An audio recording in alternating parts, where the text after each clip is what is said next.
Good morning, Professor and classmates. The topic we chose for this presentation is a comparative analysis for Bolivian cash inflows given the current conditions, USAID's donation versus debt with IMF. What we are going to see first is a background related to Bolivian relationship with these institutions, presented by me, Nelly Aliaga. Then, trade theory references in which we base our work by Lucía Clavijo. IMF debt graph explained by Leonardo Gutierrez, and finally USAID's donation graph designed by Adriana Leyton. First of all, I am going to start explaining the situation of public debt of Bolivia registered until 2018. What we see in the graph is the debt to GDP ratio that reached 27% in 2018. The indicators of external debt show a wide margin in our country, since the international reference limit is 50%. This denotes a somewhat sustainable public debt compared to countries in the region. An important fact regarding Bolivian external situation is that this indicator went from levels close to more than 50% in 2005 to levels around 15% in 2008. This happened because of the cancellation of a very significant part of the country's external debt. In 2005, the group of the 7 richest countries, plus Russia, sealed an historical agreement to cancel 100% of the debt of 18 poor countries, including Bolivia. So the credits granted by the World Bank, IMF, and the IDB were deleted from our balance. The latest BCB report shows that medium and long-term public external debt grew to $11,000 million at the end of 2018. Of this amount, the most important multilateral creditors are by far the IDB with 30%, the CAF with 23%, and the World Bank with 8%. In bilateral debt, the main creditor is China with 9%. The United States Agency for International Development is an independent agency of this country that is responsible for managing foreign aid development assistance. It worked in Bolivia from 1964 to 2013, implementing cooperation programs regarding health, environment, and education, mostly in rural areas. In 2013, USAID was expelled from Bolivia for supposed interference in political affairs.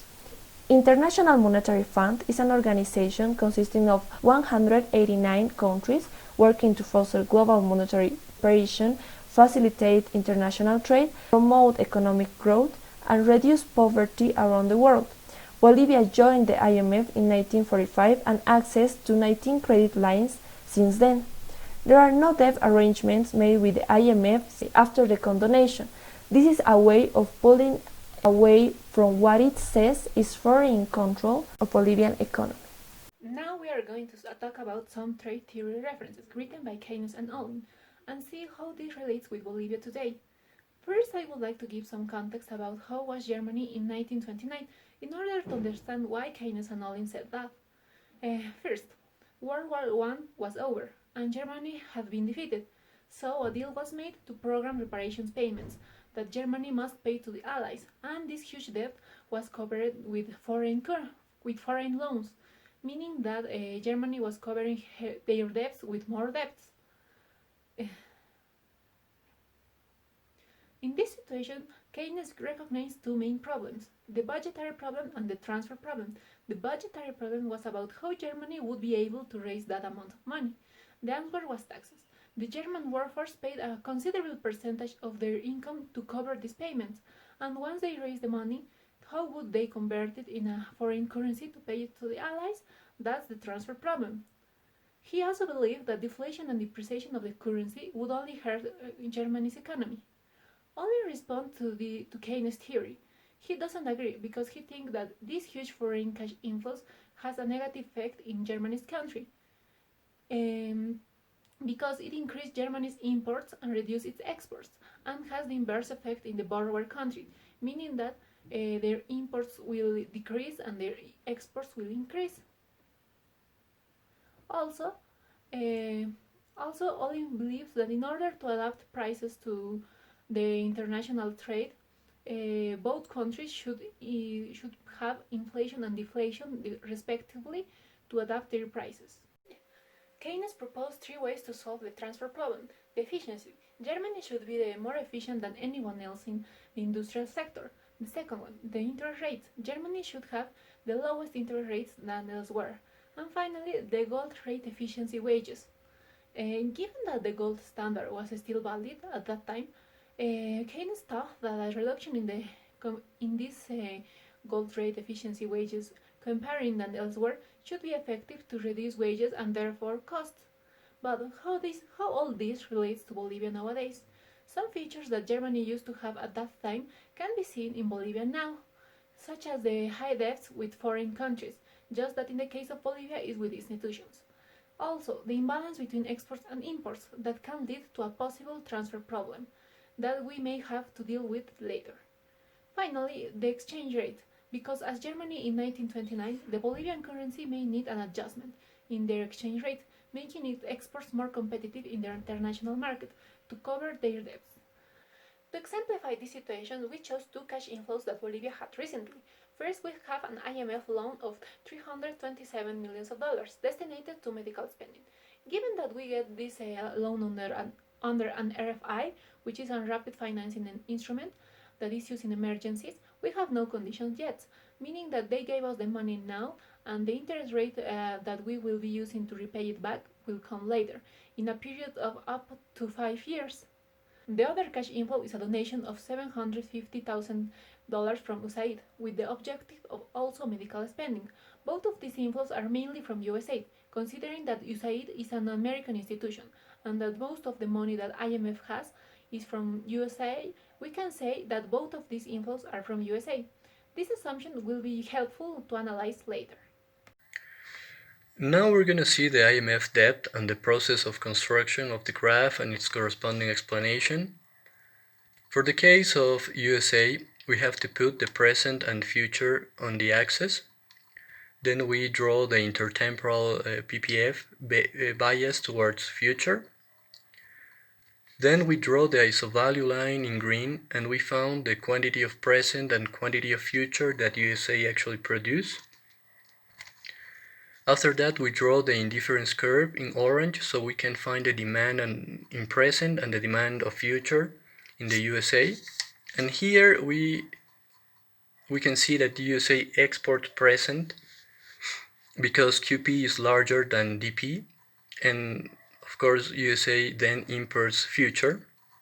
We must not forget that in this case, the isovalue slope is 1 plus R, which is the interest rate of a 10-year treasury bill in the USA. And for USA, the relative price of future will be lower and the relative price of present will be higher. Now we're going to see the case of Bolivia. And first we have to put the present and the future on the axis. Then we draw the intertemporal PPF bias towards present. Then we draw the isovalue line and we found the quantity of present and the quantity of future that Bolivia actually produced. After that, we draw the indifference curve to find the demand of present and the demand of future in Bolivia. And here we can see that Bolivia imports present because DP is larger than QP. So Bolivia exports future. In this case, the isovalue slope is 1 divided 1 plus R, which is the interest rate of a 10-year treasury bill in Bolivia. For Bolivia, the relative price of future will be higher and the relative price of present will be cheaper. Okay, I'm going to explain USAID's donation to Bolivia using graphics. So we know that the US is donating money to Bolivia, and here we have a simplification of the situation. The US is a sugar importer and a medical equipment exporter. We used sugar because in 2019 the US increased the export quota for Bolivian sugar. In the case of Bolivia, they are a sugar exporter and a medical equipment importer. We will assume that both countries have a higher marginal propensity to spend in sugar and that because of conditionalities, Bolivia is buying the medical equipment from the US. So here we have the relative supply and relative demand of both countries. In the case of the US, we have that the terms of trade is price of medical equipment divided by price of S, and that quantities are QM divided by QS. In the case of the country of Bolivia, we have that the terms of trade are price of sugar divided by price of medical equipment, and that quantity is QS divided by QM. So in the case of the US, because of the donation, they will have less money. So because of the marginal propensity to spend, they will spend less in sugar. So QS is going down and the whole division is going up. So this will increase the relative demand, as we can see in the graph, and the terms of trade is also going up. In the case of Bolivia, things are different. Because of the donation, they will have to spend more money in M, so QM is going up. The whole division is going down because QM is in the denominator. So this will reduce the relative demand and the terms of trade will also be reduced.